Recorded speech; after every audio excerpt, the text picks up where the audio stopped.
E veio a passar, quando os homens começaram a se multiplicar na face da terra, e filhas nasceram entre eles, que os filhos de Deus viram que as filhas dos homens eram atraentes, e eles as tomaram como esposas, todas que escolheram. Havia gigantes na terra naqueles dias, e também depois, quando os filhos de Deus possuíram as filhas dos homens. Eles eram poderosos, os mesmos se tornaram homens de renome da antiguidade. E Deus viu que a perversidade do homem era tamanha na terra, e que cada imaginação dos pensamentos de seu coração era somente continuamente maldade. E se arrependeu o Senhor de ter criado o homem na terra, e isso afligiu em seu coração. O que o Senhor disse: Eu destruirei o homem do qual criei da face da terra, tanto o homem, besta e criaturas rastejantes, e as aves dos céus, pois me arrependo de tê-los feito. E Deus observou a terra, e eis que ela estava corrompida. Toda a carne havia sido corrompida sobre a terra. E Deus disse a Noé: O fim de toda a carne vem até mim, porque a terra está coberta com violência por causa deles. E veja, eu os destruirei, junto com a terra. Os versos encontrados dentro de Gênesis capítulo 6 são verdadeiramente alguns dos mais fascinantes na Bíblia inteira. E novamente, aquele número, capítulo 6, a passagem é fascinante por várias razões, mas primeiramente por causa de, número 1, ela resume em uma época histórica inteira, muito brevemente. Nós ouvimos a respeito dos filhos de Deus e gigantes nascendo, e então a narrativa se move rapidamente. E número 2, porque nos é dito que Deus estava insatisfeito com o estado da humanidade, decidiu destruir e resetar a terra. Tudo o que você precisa saber está contido neste capítulo, mas o prisma implantado em nossas mentes, a partir de uma idade muito jovem, somente processará o que ele nos permite ver. A menção a não-humanos, ou os filhos de Deus, a menção de gigantes e da destruição da terra, o prisma processa informação para o indivíduo e eles concluem a uma história mitológica. Os animais vieram em 2 e 2, viva. E a brevidade da passagem realmente previne o curioso de ir mais adiante. Nós somos introduzidos a uma era histórica muito específica quando não-humanos copularam com mulheres humanas e produziram seres poderosos, os homens de renome. Então a gente vem e o conto inteiro se move adiante, e a mente questionadora quer gritar: Não espere, me conte mais. O que aconteceu nesse período de tempo? Quem eram os filhos de Deus? E a terra estava corrupta e gigantes, você disse? Mas se nós mudarmos nossa atenção para o livro de Enoque, então começaremos a ver as pinceladas que compõem o quadro escritural do mundo antes do dilúvio um pouco mais claramente. Em 1616, Sir Walter Raleigh escreveu sua História do Mundo, enquanto aprisionado na Torre de Londres, ou como nos é dito, ele faz referência ao livro de Enoque, que foi descoberto durante este período na Etiópia e traduzido do grego. Esses fragmentos aramaicos e hebraicos do livro também foram descobertos nas cavernas de Qumran, no deserto da Judéia. Eles são referidos agora como os pergaminhos do Mar Morto. E existem também alguns fragmentos gregos do texto. E este é um texto muito importante, porque, se divinamente inspirado ou não, ou se é somente outro tipo de texto de meias verdades maçônicas, ele fornece muita compreensão dentro do período antediluviano, que Gênesis refere e expande a necessidade da inundação.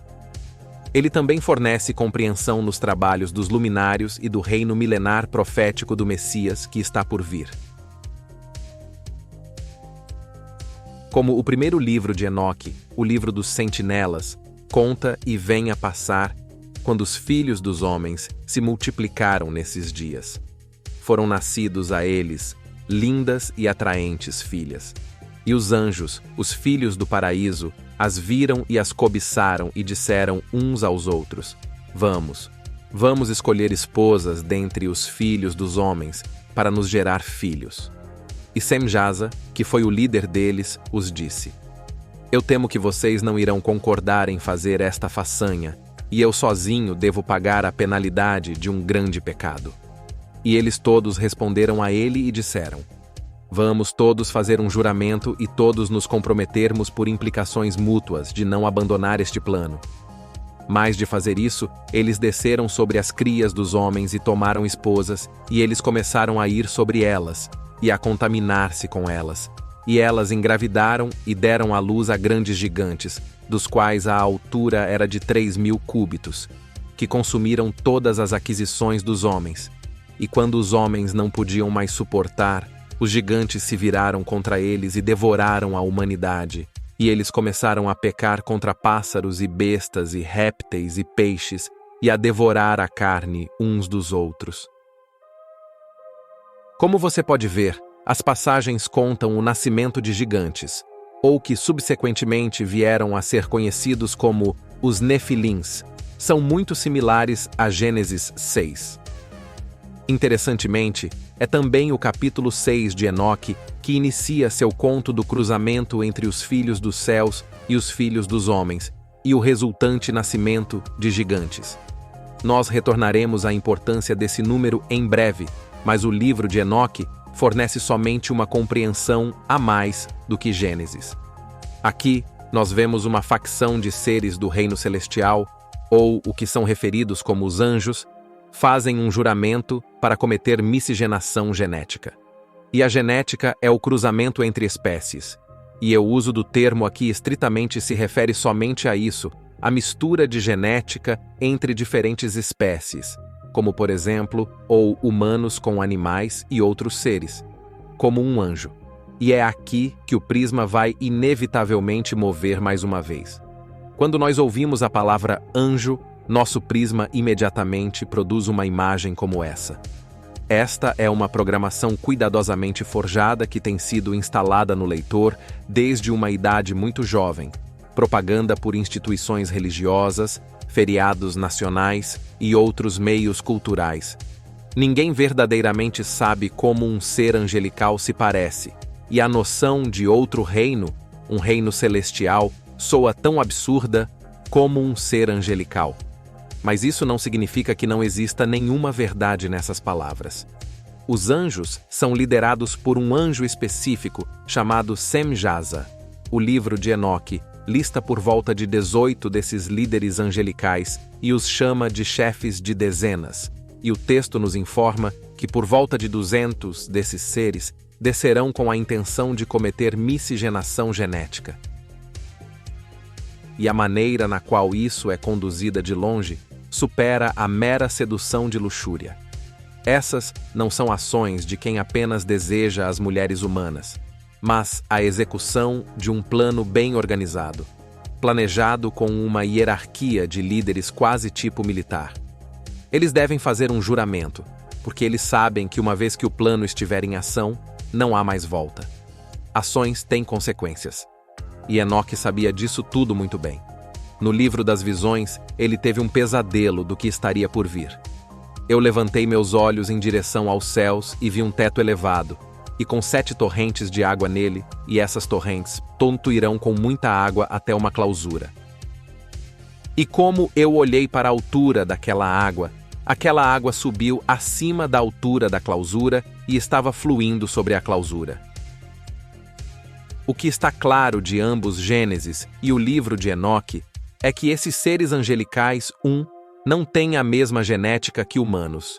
2, eles desceram de outro reino, e é referido como o reino celestial. E 3, eles foram responsáveis por corromper a genética humana, e o resultado foi o nascimento de enormes gigantes e híbridos, e é por isso que a enchente, como gravada em Gênesis e no pesadelo de Enoque, foi uma necessidade, porque como Gênesis 6 explica, Deus olhou sobre a terra e veja, ela estava corrompida, pois toda a carne e corrompida sobre a terra. O nascimento de gigantes e híbridos genéticos, ou os nefilins, não foi o único ato de miscigenação genética que aconteceu sobre a terra. Como tanto Gênesis e Enoque deixam claro, os híbridos nefilins começaram a pecar contra toda a vida na terra, incluindo os pássaros e bestas e répteis e peixes. O pecado aqui é miscigenação genética experimental. Mas por que isso é um pecado? Novamente, a Bíblia nos oferece algumas pistas.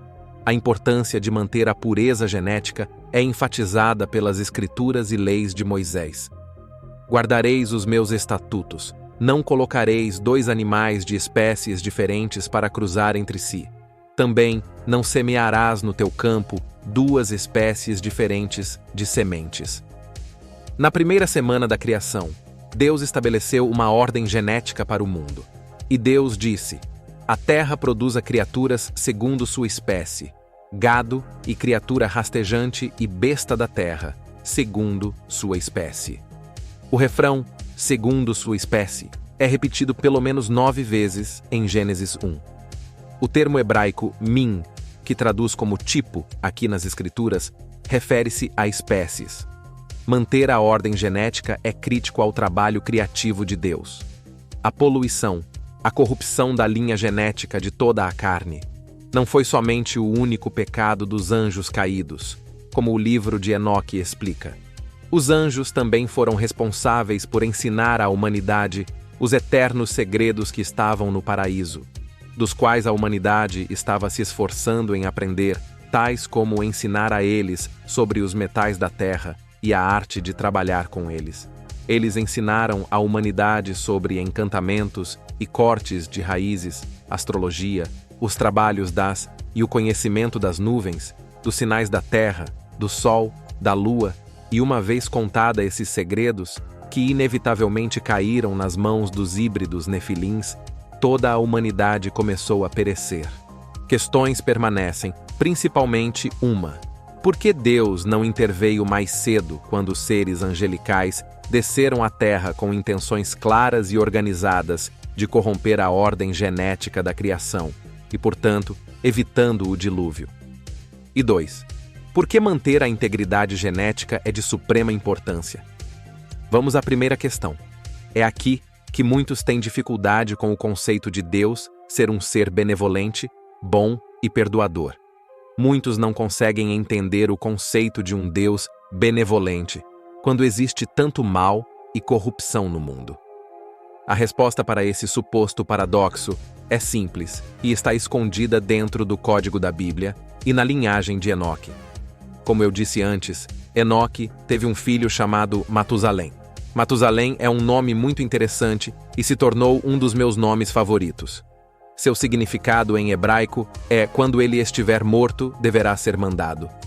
Um olhar mais de perto na linha do tempo bíblica sugere que não é uma coincidência que Matusalém morreu no mesmo ano que a enchente foi mandada para limpar a terra. O deverá ser enviado, no qual o nome Matusalém se refere certamente à enchente. O renomado teólogo A.W. Pink escreveu sobre as enormes implicações enterradas no significado do nome Matusalém. Suponha que Deus diga para você: a vida daquela pequena é para ser a vida do mundo. Quando aquela criança morrer, o mundo será destruído. Qual seria o efeito em você? Cada vez que aquela criança ficasse doente, a ruína do mundo te encararia. Matusalém viveu a vida mais longa do que qualquer pessoa na Bíblia. Ele morreu quando tinha 969 anos de idade. Lembre-se desse número. De novo, é de suprema importância. Foi a morte de Matusalém que sinalizou a vinda do dilúvio. Quando Matusalém tinha 187 anos, ele foi pai de Lameque.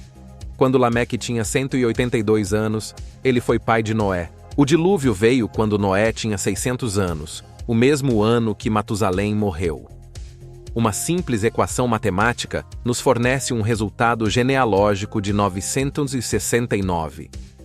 Isso mostra que Deus forneceu quase 1000 anos para a humanidade se arrepender e rejeitar a rebelião dos anjos caídos e das crias dos nefilins que estavam corrompendo o mundo.